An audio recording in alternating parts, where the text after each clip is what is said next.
Dharavi is located in the heart of Mumbai, and although this slum is modest in area, just over 2 square kilometers, more than 1 million people live here, which makes it the most densely populated place on the planet. For comparison, the density of population in Brazil's largest slum, Rocinha, is 3 times lower, and the most densely populated city in China, Shenzhen, is almost 50 times lower. Here you can see very clearly what is under the slum. Look at the houses on top. At the bottom, it's like a layer cake. These are mountains of garbage that has been accumulating for years, even decades. The slum city stands on this mountain. There is electricity, but not in all houses, and no sewage system. This is like this much square foot, like 4 to 5 people, live in the same space, and they survive. And there's no washroom inside. People go washroom outside. There's a bathroom, common toilet for everyone. By the end of the 20th century, there had been several attempts to resettle the slum. They even ordered an expensive redevelopment plan from McKinsey. McKinsey consultants drew beautiful pictures. For example, a house resembling the self-built shacks. But instead of these grandiose plans, they only built a few tower blocks where they started to move people. But people don't want to move. This is your house, yes? Yes. And you live here, 3 of you, yes? Yes. And your wives? No. No, wives in building. In building. This is temporary basis. Uh-huh. This is on temporary basis. We are living in buildings. You sleep like 1, 2, 3 here, yes? Yes. Yeah. Why women prefer to live in tower blocks, we'll speak about it later. But men stay in the slum. Here, guys, is the place where they take a shower. In this corner, right next to the kitchen. And here, they sleep. All 3 of them. And how many months you live here? 20 years. 20 years? 20 years your family lives here? Yeah. And how many family members do you have? I have only 5. 5? And all 5 of you live in this for 20 years? Yes. The whole family is gathered here, and this is their whole house. The woman asks to film only the men. This is your house, yes? Yeah. And you 4 live here, yes? 4. People refuse to move into apartment buildings because slums are not just a home for them. Almost every building is also a small factory. Someone bakes bread or packs rice. There is an infinite number of sewing workshops. And it's not some artisanal work, but practically mega fabrics. Here, they are embroidering on a cloth using huge looms brought from China. In Dharavi, there's no such thing as a road or not a road. Here, literally, the sidewalk can turn into part of a living space. A living room can very quickly turn into a space for drying clothes. And it all turns into a sidewalk again. That is, there's no division between public and private spaces, into the road and not the road. Here, right and left, you have residential buildings. And over there, look, there's a bed. You can see it from the street. People live here. There's someone washing, it seems. A huge number of hairdressers or barbershops. Mumbai city, so we have small scale industry in Dharavi, we have leather industry in Dharavi, we have plastic recycles in Dharavi, we have made in Dharavi products. So yeah, it's a huge 500 acres. All in one place. Here are people doing some kind of street trade. Here is laundry drying. Here are people making some clay pots. Someone is sleeping right on the street. Cats are running around. The whole slum is like one big mega communal apartment. It's really huge. Almost all doors are open like this. There are women over there, look, washing something. By the way, everyone is very friendly, incredibly friendly people. This is how many Dharavi residents earn money. This is a snack factory.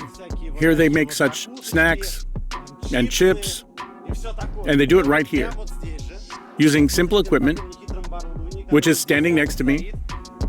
There are peanuts in there. Here are beans or peas, flour. Here it is stirred, fried, steamed, and sold all over Mumbai.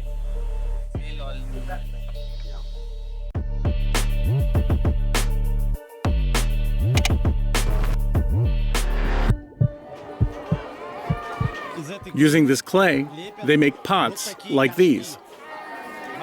Pottery is one of the very common activities here in the slum. They need clay right in the middle of the street.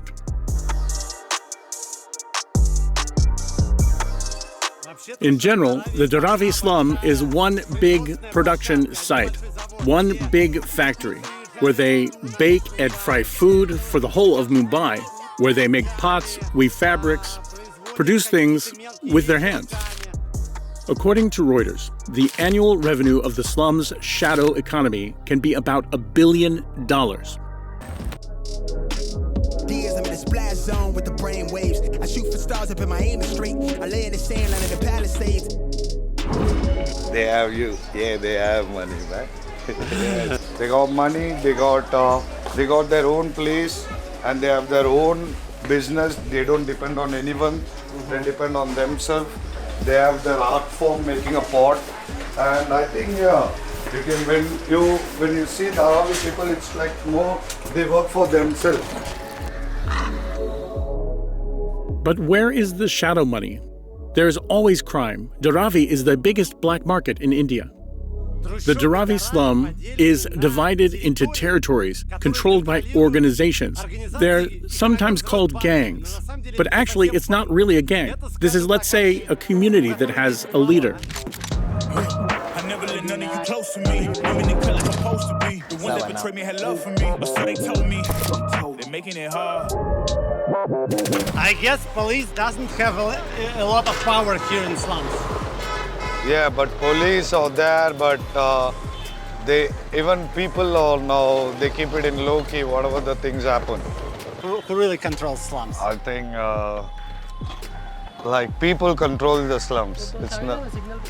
But here should be someone in charge, someone I know. So yeah, so every place, like in each and every block, if you go, there will be a big people, you know. In one hood, there will be one leader, you know, controlling everything. If whatever happens, it comes straight to him. If some boys mess around in the hood, it straight comes to him. The police comes to him. And this leader controls his territory. He decides who does what, who lives where. Since all of this is squatter settlement, if a family moves out, they have to hand over their house back to the community, this territory, this clan. And the leader of the clan will decide who gets this house in the future. And if, for example, the family gets too big, then he can give them a bigger house. You see, they live here in such an open community. And the leader of the territory makes all decisions. He also monitors who is involved in crime, who is selling what, legally and illegally, well, and collects tribute. She want me to lock it down, but I told her to pass the key. You gotta slow it down, girl, you moving too fast for me. Nobody did it like this, so they wonder, they asking me if I can slow it down, cause it's coming too fast for me. Baby, don't try, just stop it.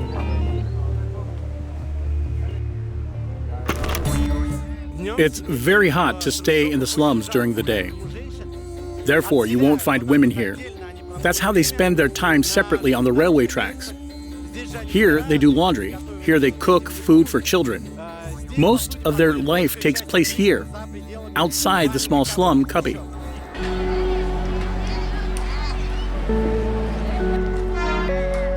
Nearby, there is an endless dump on which an impressive sized boar has fattened up. And this, guys, is a purely Mumbai way to dry laundry, with the help of trains passing over it. However, when monsoons come, the women of the slums do not hesitate to hang clothes to dry inside the trains.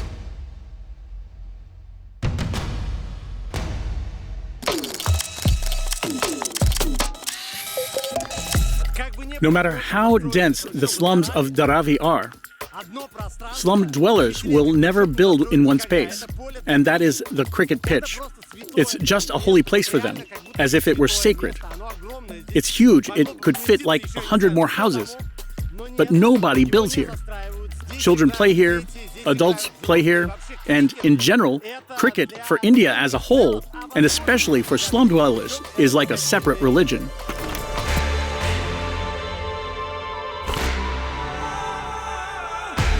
For the rich, the cricket field is just as sacred. And in the very center of Mumbai's most expensive district, Church Gate, you find the most famous public cricket field in India, the so-called Oval Maidan. Of course, you know that Maidan is an Indian word. In the Marathi language, it means playing field, although in the 21st century, it's more known for its Ukrainian meaning. And even though they use boards instead of cricket clubs in the slums, and the field is marked with stones, these guys play here all their free time.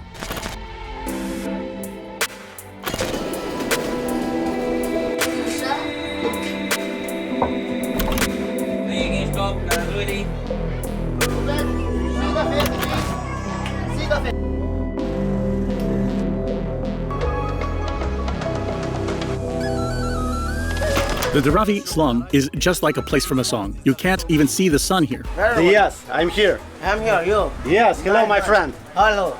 Yeah. But nevertheless, the people here are very cheerful. Like Kamran and Sigo, two of my friends who lead me through the back streets of Dharavi.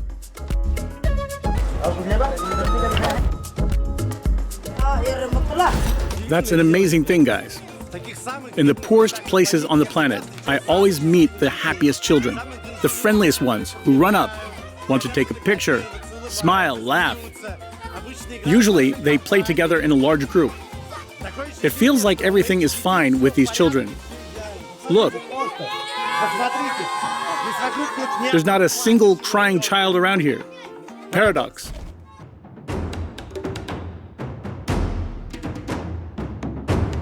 Here's an apartment in the depths of Dharavi. It's decorated with marble. Just look at the entrance group. Look at the door. Can I show you your door? So beautiful. Look at the way the door is carved. A very beautiful door. Inside, everything is covered in tiles. Everything is very nice and neat. There is even a fashionable refrigerator. There is quite a lot of food inside. Look, the mirror here is so beautiful. They even have a TV. Of course, there is practically no space here. The hallway here and a kitchen there. That's all there is. There's no more space. That is, people sleep right in the hallway in the evenings. How many people in your family? How many people in your family? 5. 5 people live here. The linen is hanging right under the ceiling. Underwear, separately. Look at how neatly the dishes and the school bags are arranged. Where do you take water? Water, you drink? Yeah, I just want to see. This is water. Where do you take it? Do you have Pipe. pipe? Where is pipe? Where? Show me. Look, there's a pipe here and another one here. Water is simply collected in front of the flat and then they cook using it.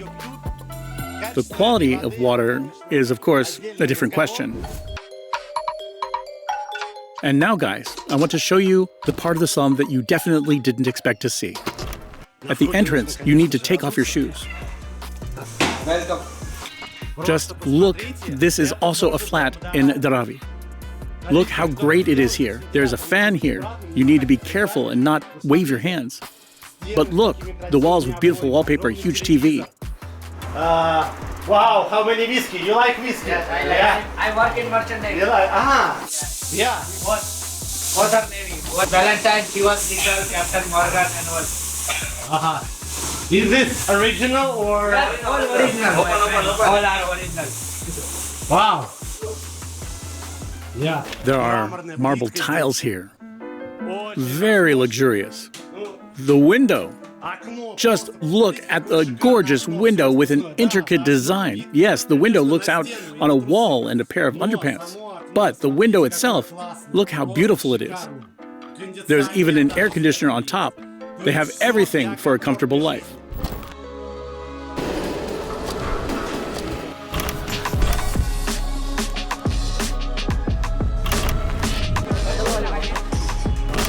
Scary from the outside, these houses often turn out quite nice inside. The owner's name is Pravin Chauhan. He is showing what a gorgeous backlight he's made in the kitchen with his own hands. There's no IKEA here. 1947 is father's. Is Mumbai is India is coming. Yeah. This washroom. Pravin Chauhan shows his pride, a private toilet, which he was able to cram into a slum shack, and he even made a shower stall, draining, of course, just to the street. Look at this cool refrigerator. Pravin Chauhan and his son are sailors. 9 months I'm on board. 9 months on board, then 9 months here. Then after we'll home. And 2 how months much? leave. 2 months home. Leave. How much can you get from that? This? Yeah, per month, or how much do you salary here? Salary? Yes. My salary is $1,600. $1,600 per month. Yeah, per month.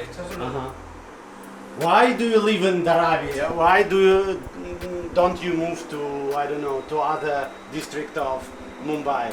Because Mumbai is my father also before he live in Dharavi. Then I love Dharavi. Yeah, that's why. Do you want to leave Dharavi or you want to stay here? No, only stay here, not leave the Dharavi. Everybody says that Dharavi slums and... Very slum, very big slum from Dharavi. And you like... Very Asia largest slum is Dharavi. And you like living in slum? Yes. Why? Because their culture is very good, all religion together and all.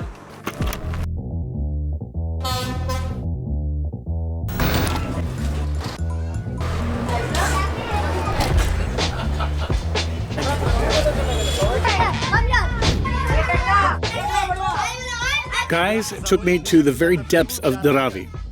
Here starts an incomprehensible web of roads. I don't understand where I am and how to find my way back. Many of Dharavi's alleys are so narrow that it feels like you're walking in some kind of scary dungeon. Some places require a flashlight even during the day. This is not some kind of a corridor. It's a street. Just an ordinary street. In the gap above me, you can see the sky. At the same time, at night, it is not illuminated in any way. On some streets, like this one, there is no sky visible at all. Look, the houses have literally grown together. There's no light. People live here. It is complete darkness. What are you walking on? What is under your feet? Who knows? At the same time, you probably won't even see anything on camera. There are other streets to my right and left. I just passed an intersection.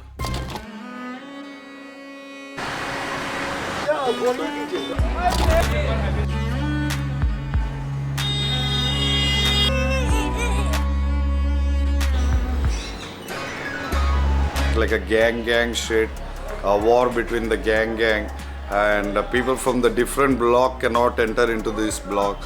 This block people cannot go to that block, and it was like a huge mess between the scenes where people used to get all the chopper, hockey sticks and the war, get into the hood and beat the people. Not the people, normal people, but if you mess with them, then they will really mess with you.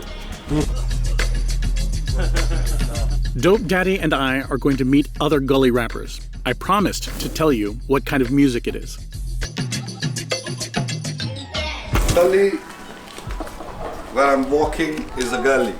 It's a narrow row, and it's more like a blocks of house, and you have a pathway, and you walk in the gully, and there's a left hand side people stays, and it's like mixed culture. And gully is a place where people live together, and when there is a problem, people come and support you, and at the same time people don't support you.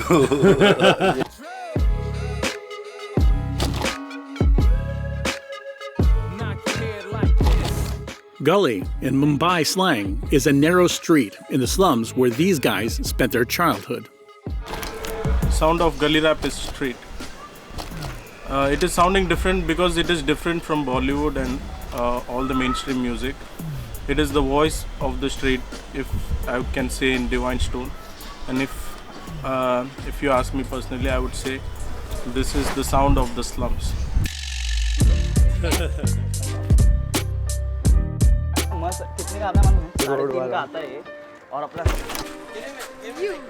Booming now? Yeah, it's absolutely, yeah, it's completely booming right now. Like the people from slums, they're getting, like the students, young boys are like getting influenced with the rappers, the established rappers, and like they're getting out, they're earning right now, like they're making money out of it. And basically in past, the family used to against this gully rap and all. They used to tell, what is this? You won't earn money out of it, so you should change your profession, you should do some jobs and everything. But no, the kids are like on that only. They are doing it right now. They wanted to do this. They are looking at the people who are from the gully. They came, they are earning a lot of money right now, so they are getting influenced by them.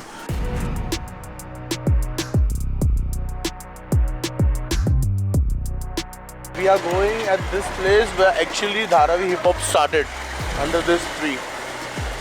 Under this tree? Yeah. This is where we used to start rapping.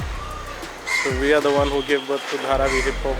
So we used to chill over, hang around here. We used to write rap. We used to make music videos. We used to shoot documentaries. We made a lot of shit here, a lot of things. We achieved a lot of things sitting under this tree. West side, bro. Dope daddy.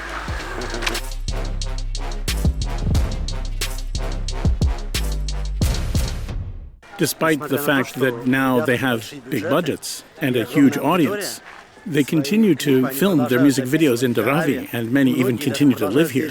Initiatively, we started this movement, hip-hop movement, and at those times it was like just we people used to jam, hang around the hood with wearing baggy pants, hip-hop clothing and all. And people used to look at us and they were very confused why these guys are like this and what they are up to. But later on, they came to know who we are, and when we dropped our first music video. So things changed, like people were looking up to us, people were getting inspired by us, a lot of rappers in the hood.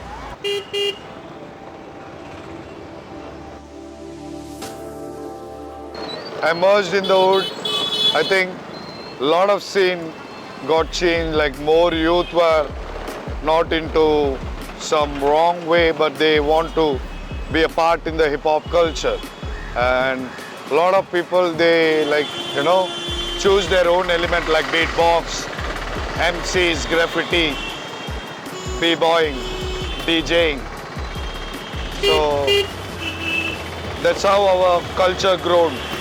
Pop. Yeah, man. What's up, man? This is our hood. We're rapping MLC. This is Lil White from M-Town Breakers, man. That's how we do it anytime, anywhere. This is Beat Slayer from South Bandai. Yeah. Check. Pop.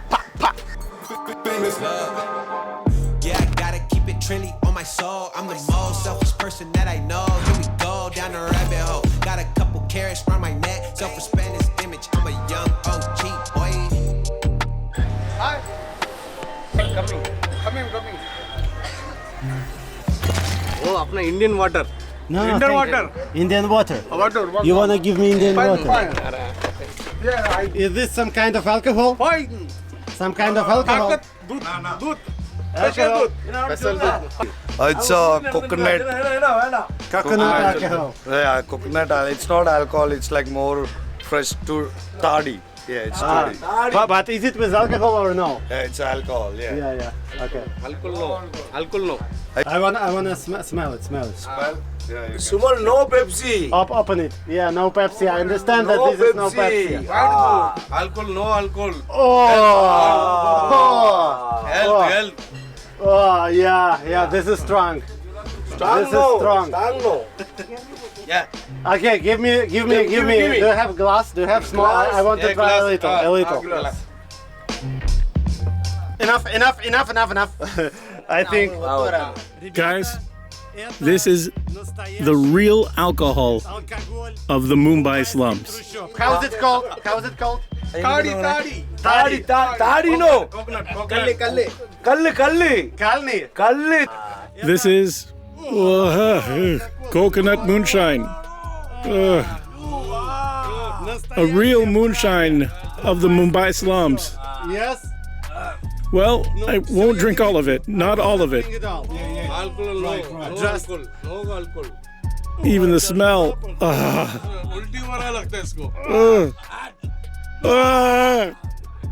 Oh, okay, I'm drinking. Yes, I won't smell it. He advises not to smell it. No tension, please. Very nice. Very nice. It tastes better than it smells. No more. It's sweet, strong, but sweet. I don't know what will happen to my bottom and to me in general. Ugh. How is it called once more? Kalli. Pura khatam. Kali.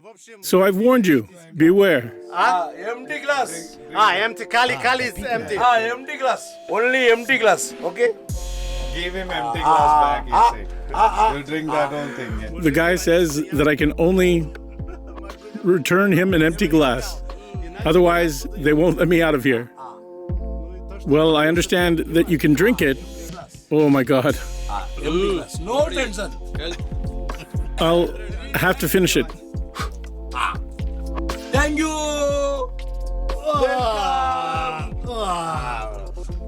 Brother. We're brothers now. Maybe brothers in the toilet.